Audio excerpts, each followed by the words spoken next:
So this is another form of support. Well, and my story actually tracks that way. I mean, that was what I built my first computer when I was 13 years old, so I am that much of a geek. Oh my gosh. That's right. So that might be a super geek. Then I spent 15 years in the computer industry, and at my last job, I was actually living the dream. It was during the dot-bomb uptick, right? So I was the 8th guy in on this web startup, and we grew to 120 people, and we were doing all this really cool stuff. And after 18 months, we closed the door and locked it behind us when we left, right? We hadn't sold a single thing. And in fact, that's not true. We had gotten one check, but we had 120 engineers in the group, and we realized that the party to celebrate receiving the check used up the check that we had received, right? So we really sold nothing. And it was very frustrating to me to be without a job. I mean, I got laid off. I had no job. I was collecting unemployment, and I found that extremely frustrating. And so I ended up getting into a franchise business, and that terrified me because I had no sales background. I had absolutely zero sales background. But they had a system, and they taught me how to do it. And so I hit the street, cold call selling. And that cold call selling works. I mean, I like it actually more than most people do.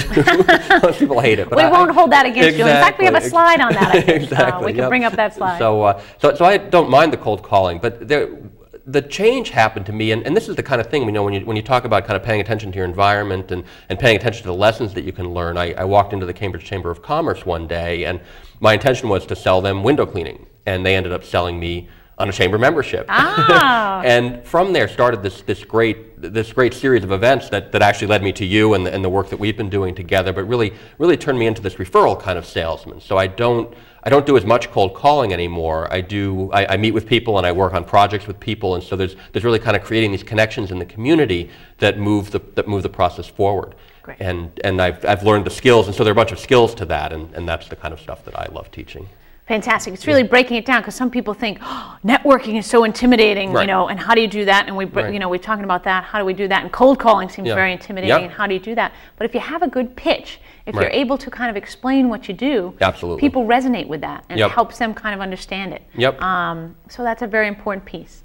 I know when I was looking for a job, well, I was looking kind of thinking about like how to position myself to how to help people get jobs. And you and I sat down, and I had some different stories, and a woman had asked me, okay, we need some middle America stories. And I work with a lot of diverse groups. I work with people who experience psychiatric disability, people who experience learning disability, work a lot with marginalized communities.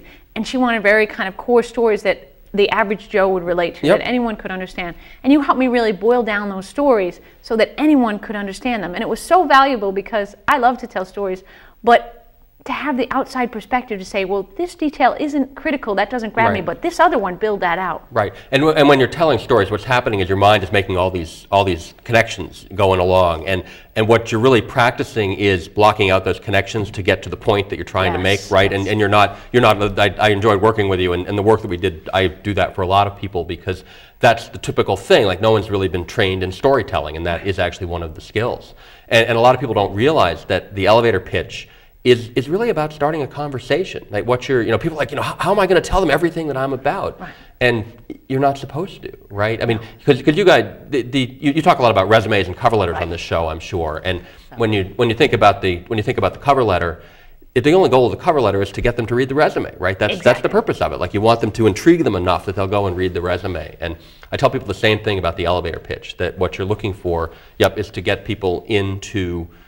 What you're looking for is to get people interested in what you're talking about. Absolutely, and I think that really describes it well on the slide. Conversation, stories, and what's new. Pique people's interest. Get them to ask more. You don't have to tell everything, and that's what people get lost. They kind of run off at the mouth. And you've lost people. They're like, what?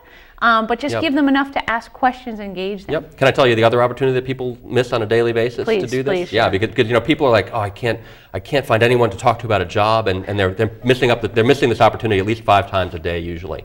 So what happens when somebody says to you, usually, what's new?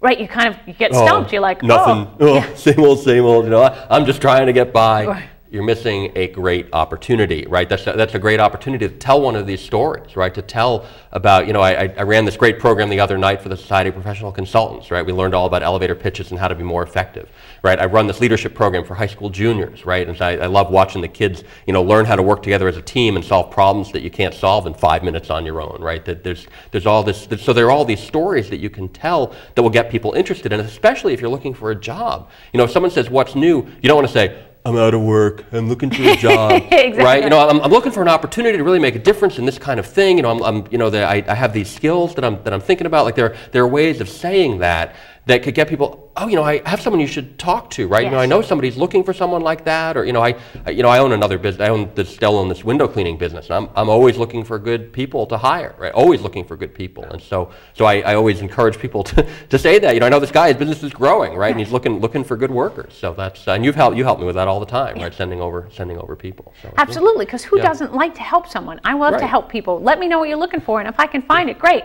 And sometimes you get those things. People come in and say, "Oh, do you know where this is?" I'm like, "Yeah, it's absolutely this. Go talk to them." Absolutely. And you feel good about it. I had someone call me, as a matter of fact, last night and said, my car, the alternator shot. And I said, oh, where are you? You know, blah, blah, blah. Okay, well, Morrison's is a great place. They're right on Center Street. I go to them. I said, you want the number? And I clicked in my phone while I'm still on the phone, which is the greatest like one of those phone commercials, right? Exactly. Hold on, let me tell you. And she went there and she was, you know, thrilled with their service, and I've always been thrilled with their service. So it's connecting people up. And she was thrilled, and hopefully Morrison's is thrilled too. And everyone was happy. So you want to be that go-to person where you're like, okay, I know, you know.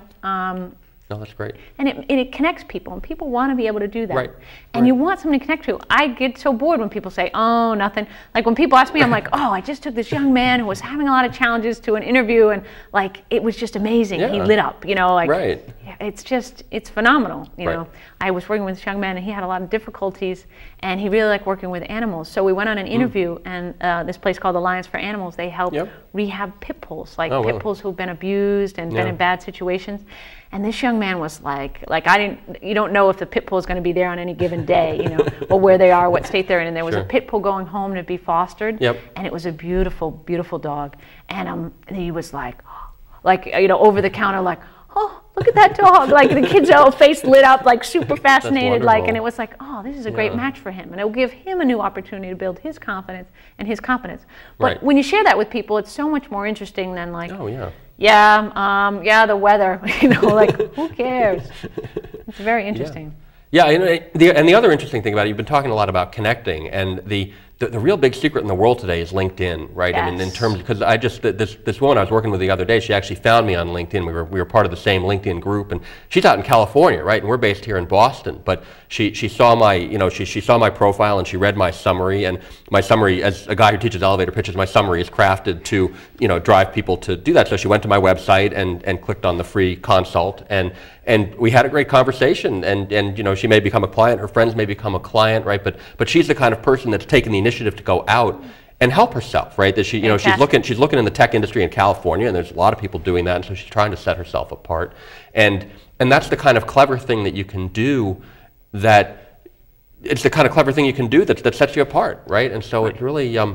And that's what people are looking for, something that makes them kind of think about what sets me apart. I helped a friend of mine with her resume, and she said that her actual employer kind of went to her resume and was like, you know what, I looked at your resume and it kind of went by my desk, and I put it on the other pile, and then I said, no, you know what, there was something about that resume that really struck with me, and called her up, and she's been working there now 4 years, and just their amazing match.